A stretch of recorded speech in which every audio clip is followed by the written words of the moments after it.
अस्सलाम वालेकुम फ्रेंड्स, आप अपनी स्क्रीन के सामने एक बहुत ब्यूटीफुल प्लांट देख रहे हैं। इसका नाम है एरिसीन। एरिसीन एक बहुत ब्यूटीफुल प्लांट है और इसे ब्लड लीफ प्लांट भी कहा जाता है। इसकी वजह से क्योंकि इसकी जो ब्रांचेस होती हैं ये रेड कलर में होती हैं। इसकी दो वैरायटीज़ हैं मेरे पास। एक ये है जिसके रेड कलर के लीव्स वाली वैरायटी है जो ग्रीन कलर में होती है और ग्रीन कलर में, और इसकी जो स्टेम्स होती हैं वो रेड कलर में होती हैं और ग्रीन कलर के लीव्स के साथ वेरीकेटेड इसके जो होते हैं लीव्स होते हैं। दोनों वैराइटीज़ बहुत ब्यूटीफुल हैं, बहुत गार्डन में आपको बहुत खूबसूरती देती हैं। ये प्लांट दोनों तरह से हार्डी भी है और मतलब हार्डी प्लांट भी है, और थोड़ी सी हम इसकी अगर केयर को जान लें तो प्लांट आपके पास रह सकता है। लेकिन इस प्लांट को हम जो मैंने इस प्लांट का एक्सपीरियंस किया है, इसको अगर हम बिल्कुल एक अलग प्लांट रखते हैं तो इस प्लांट को सरवाइव करना मुश्किल होता है। ये प्लांट ग्रुप्स के, जहाँ ज़्यादा प्लांट्स हों, ग्रुप्स के साथ रखे हो प्लांट्स के साथ ज़्यादा अच्छा सरवाइव करता है ये प्लांट। और इस प्लांट की जो स्टेम्स होती हैं ये वुडन स्टेम्प नहीं होती हैं, बहुत लाइट सी स्टेम्स होती हैं इसकी। मतलब आप इसको हल्का सा तोड़ेंगे तो टूट जाएगा। ये मेरा बहुत बुशी प्लांट था, बहुत अच्छा हेल्दी प्लांट था। कुछ दिन पहले आंधी और तूफान बारिश आई तो उसके साथ ये गमला ज़मीन पे गिर गया और उसकी कुछ ब्रांचेस टूट गई थी। तो देखें यहाँ से ये ब्रांचेस टूट गई थी तो मैंने उनको कट कर दिया था। कट करके यहाँ से देखें साइड से ये दो ब्रांचेस निकल आई हैं, इसकी भी इसी तरह दो ब्रांचेस निकल आई हैं। काफ़ी हेल्दी प्लांट था लेकिन इसके टूट जाने की वजह से इसकी ब्रांचेस कट हो गई थी। जो टूट गई थी ब्रांचेस उनको कट करके मैंने यहाँ लगा दिया था एज अ कटिंग। तो अब आप ये देखें कि ये जो एज अ कटिंग मैंने प्लांट्स लगाए थे वो कितने खूबसूरत बन चुके हुए हैं। ये देखें, ये मैंने प्लांट्स जो लगाए थे एज अ कटिंग, ये मैंने कोकोपीट में लगाए थे। एक कटिंग देखें मैंने इसकी ग्रीन वाली की इसमें लगाई थी और ये बाकी रेड वाले। अब ये प्लांट्स देखें कितने अच्छे तैयार हो चुके हुए हैं। इस तरह से बहुत इजीली ये प्लांट तैयार हो जाता है। इसकी अगर मैं सॉइल की बात करूं तो जैसे सब प्लांट्स को वेल ड्रेन सॉइल चाहिए होती है तो इसको भी वेल ड्रेन सॉइल ही पसंद है। बिल्कुल ड्राई जो सॉइल होती है उसमें इसके पत्ते ढलक जाते हैं, बिल्कुल लटक से जाते हैं। जब आप इसको पानी देंगे तो फिर दोबारा ये फ्रेश हो जाता है, लेकिन बहुत ज़्यादा देर तक ये पानी की कमी को बर्दाश्त नहीं करता। इसकी मिट्टी जो है वो मॉइस्ट रहे तो इसको अच्छा लगता है, लेकिन बहुत ज़्यादा मॉइस्ट बिल्कुल गीली वाली मिट्टी ना हो। अब देखिए मैंने इसमें सुबह पानी दिया था, अब इसमें सुबह पानी देने के बाद इसकी मिट्टी इस तरह की है। अब मैं इसको 24 घंटे के बाद पानी देती हूँ। जैसे जैसे अगर सर्दी आएगी तो अगर मिट्टी गीली है तो 2 दिन भी निकल जाएंगे, 3 दिन भी निकल जाएंगे। मिट्टी के मॉइस्ट होने के ऊपर बात है कि अगर आपकी मिट्टी आप देख लें कि ड्राई हो रही है तो आप इसका पानी दे दें।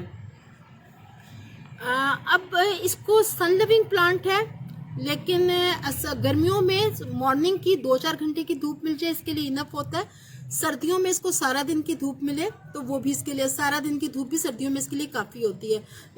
अगर हम इसके धूप में लीव्स रखते हैं, ज़्यादा गर्मी से इसके लीव्स जो होते हैं बर्न होने लगते हैं।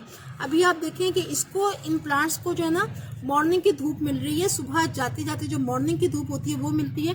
तो इनके जो लीव्स हैं वो आप देखें कितने खूबसूरत बुशी और बड़े बड़े लीव्स, और इसमें वेरीगेटेड कितनी है। और अगर हम इसको छांव में रख देते हैं तो छांव में इसके जो पत्ते हैं वो ढलक जाते हैं और टहनियाँ इस तरह से लेगी सी हो जाती हैं। अच्छा, कुछ टाइम के बाद इसकी जो स्टेम्स होती हैं वो लेगी हो जाती हैं।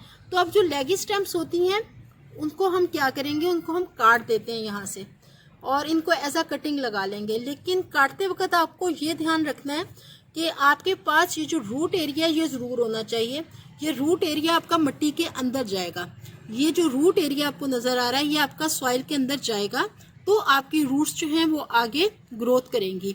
तो जब हमने इसकी स्टेम्स लेनी है उस वक्त हमें ये ध्यान रखना है कि हम वहाँ से लेंगे। देखें ये रूट एरिया है आपका, हम बिल्कुल इसके पास से ही इसको तोड़ लेंगे। ये हाथ से ही टूट जाता है, कैंची की भी ज़रूरत नहीं पड़ती, इतनी इसकी लाइट सी स्टेम्प होती है।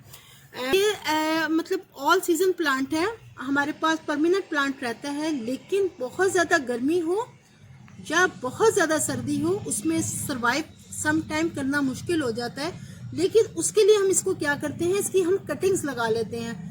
जब बहुत ज़्यादा गर्मी आ रही हो तो उससे पहले हम मार्च अप्रैल में इसकी कटिंग्स लगा लेंगे, अप्रैल में मई में हम इसकी कटिंग्स लगा लेंगे। अब जैसे मैं इस प्लांट्स की कटिंग, अगर आप इसकी कटिंग्स लगाते हैं तो कटिंग्स आप किसकी मौसम में सर्वाइव कर जाती हैं, सख्त मौसम में भी इसकी सर्वाइव कर जाती हैं।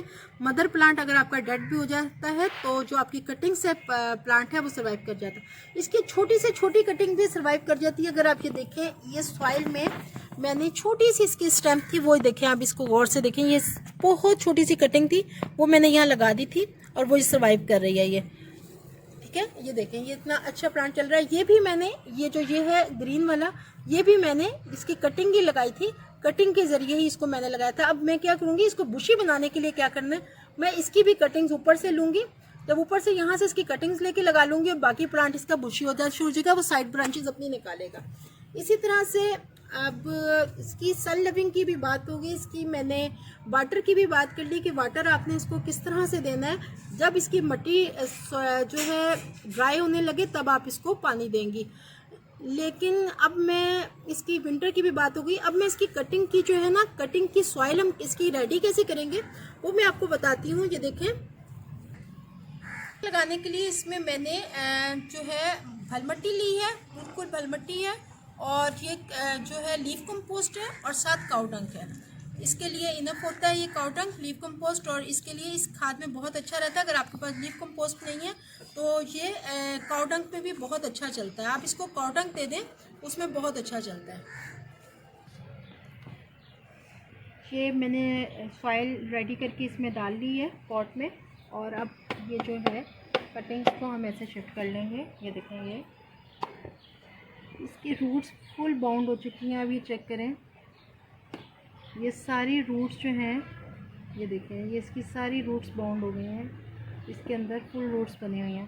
तो अब मैं इसको नहीं निकालूंगी, इसको एज इट इज़ ही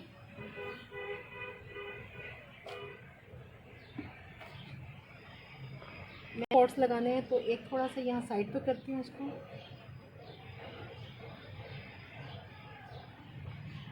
अब ये मैं दूसरा जो पॉट है उसको भी लेती हूँ। अब ये क्या था कि ये जो लेमन की मैंने पनीरी लगाई थी उसमें ही मैंने लगा दिया था। अब उसमें क्या हुआ कि ये लेमन के भी प्लांट्स उग गए हैं, तो ये लेमन के प्लांट्स मैं निकाल देती हूँ, इनको कहीं और शिफ्ट कर लेंगे। आप इसकी रूट्स देखें कि माशाल्लाह कितनी अच्छी इसकी रूट्स हैं। ये देखें, सारी रूट्स बन चुकी हैं। तो मैं इसकी रूट्स को अब नहीं छेड़ूंगी। साथ लेमन की भी रूट्स देखें आप कितनी अच्छी बनी हुई हैं। इसमें सिर्फ लेमन के प्लांट्स निकालूंगी इसमें से, होंगे वो मैं कहीं किसी दूसरे पॉट में शिफ्ट कर दूंगी। ये लेमन के प्लांट की आप रूट चेक करें कितनी बड़ी हो रही है।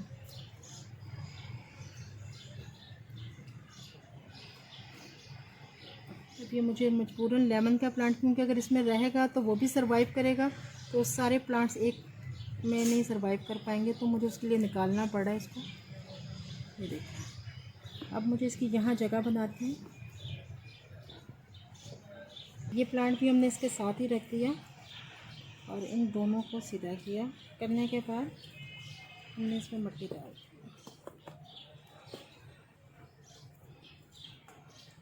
अब ये देखें, अब कटिंग से तैयार प्लांट माशाल्लाह कितना अच्छा बुशी प्लांट बन चुका है। अच्छा, एक और बात मैं आपको बताऊं, कटिंग्स अगर आप इसकी ज़मीन में लगाएंगे, ज़मीन में भी लग जाएगी, सॉइल में लगाएंगे, पॉट में, सॉइल में भी बहुत इजीली लग जाएगी। और अगर आप बिगनर्स हैं तो आप पीट मॉस में या कोको पीट में इसकी कटिंग्स लगा के देखें, आपको उसका बहुत अच्छा रिज़ल्ट मिलेगा। समटाइम सॉइल की कटिंग्स एक दो जो होती हैं वो ख़राब हो जाती हैं, लेकिन पीट मॉस या कोको पीट का रिज़ल्ट 100% मिलता है आपको। एक कटिंग भी उसकी ख़राब नहीं होती। अब ये देखें, कटिंग से लगा प्लांट आपके माशाल्लाह कितना अच्छा हेल्दी और बुशी प्लांट आपका लग रहा है। ठीक है, अब आप इसमें सिर्फ पानी दे देंगे। अब ये जो कटिंग्स मैंने लगाई थी इसको मैं इसी प्लांट के साथ ही यहाँ पे ज़मीन में लगा दूँगी। लेकिन अब ये वही बात है कि देखें, आपको सिर्फ इसका ना नॉट एरिया ज़रूर इसका अंदर आना चाहिए। इसका नॉट एरिया ये वाला है, तो ये नॉट एरिया आपने देख के ज़रूर नॉट एरिया के साथ आपने इसको दबाना है। नॉट एरिया अगर नहीं होगा, फर्स्ट करें ये इसका देखें नॉट एरिया यहाँ पे है। अब अगर आपकी ये वाला हिस्सा निकला हुआ है और आप इतना हिस्सा दबा देते हैं ज़मीन में, ये वाला हिस्सा ज़मीन में नहीं जाएगा, तो आपकी जो कटिंग है वो ज़ाया हो जाएगी, वो नहीं चल पाएगी। तो हमें नॉट एरिया को ज़रूर लेना है। अगर ये इतने से आप इसको निकाल दें, कटिंग कर दें और यहाँ से लगा दें। मेरे पास ये नॉट एरिया है, मैं इसको एज इट इज़ ही ज़मीन में लगा रही हूँ, सॉरी सॉइल में, पॉट में लगा रही हूँ। तो इसकी सॉइल गीली है, मुझे इसको पानी देने की भी ज़रूरत नहीं है। तो आप इसको फर्टिलाइज़र की बात करूं, आप इसको फरवरी मार्च में आप 2 मुट्ठी फर्टिलाइज़र आप इसको काऊ डंग का डाल दें, और उसके बाद में सितंबर में, अक्टूबर में, तब आप इसको 2 मुट्ठी भर के काऊ डंग का दे दें, वो इसके लिए एफिशिएंट होता है। और दरमियान में अगर आप लिक्विड फर्टिलाइज़र बनाते हैं कोई भी अपने प्लांट्स को देने के लिए, तो वो आप इसको डाल सकते हैं। लिक्विड फर्टिलाइज़र बहुत इजीली अब्जॉर्ब हो जाता है, उससे प्लांट भी बहुत खुश होते हैं। बनाना पील फर्टिलाइज़र भी डाल सकते हैं, और लीफ कंपोस्ट का जो लिक्विड फर्टिलाइज़र बनता है वो भी डाल सकते हैं, और काऊ डंग भी लिक्विड फर्टिलाइज़र आप दरमियान में डाल सकते हैं। 2 दफ़ा आप साल में मुट्ठी भर के वैसे ही दे दें, और यूँ आप लिक्विड फॉर्म में इसको महीने के बाद दे दें, तो आपका प्लांट बहुत अच्छा और हेल्दी चलेगा। उम्मीद करती हूँ आपको आज की वीडियो पसंद आई होगी। पसंद आए तो प्लीज़ जाते जाते एक लाइक कर दीजिएगा। अल्लाह हाफिज़।